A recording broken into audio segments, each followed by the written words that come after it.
Hey guys, John Cave Osborne here, standing right next to my trusty Big Green Egg Grill as part of the Thrill of the Grill Challenge, and I'm here today to share a few grilling tips with you. Charcoal. A lot of people just use whatever. A lot of people use the briquettes.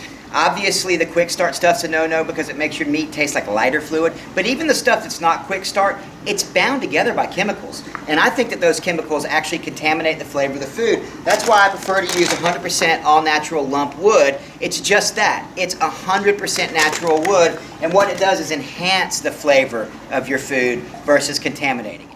And as much as I like to cook out, the last thing I want to do is contaminate the taste of our food. After all, it might just be a special occasion. That bad boy was smoked for hours. Or maybe it's a more mellow gathering. Note the Nature's Own sandwich rounds, the perfect bun for the perfect burger.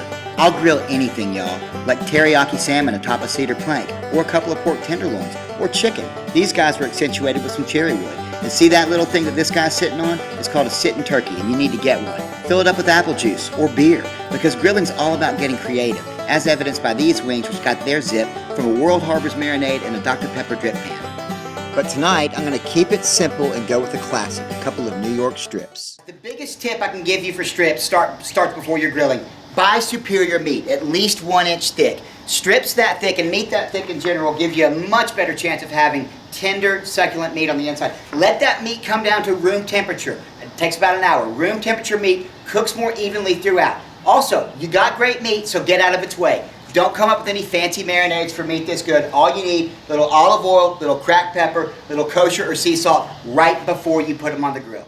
So let's talk about your fire. With meat this thick, one thing you'll want to do is cook it as quickly as possible. Typically, the longer it takes to cook, the more dried out your meat can become. So high heat is a must, which means that you have to make sure your coals are nice and ready like these guys are. Simply put, the hotter your fire, the better you'll be able to sear your meat, which will keep all those flavorful juices trapped inside.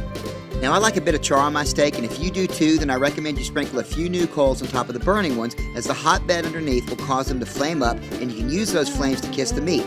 Be careful though, the last thing you want to do is to burn these bad boys. Enough talking, time to start grilling, right?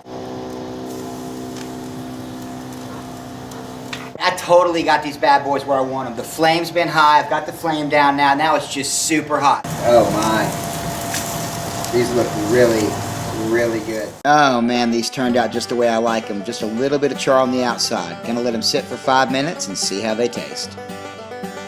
Man, these guys tasted good, y'all. A perfect medium rare. Hope these tips come in handy the next time you decide to grill a strip. Thanks for watching, y'all.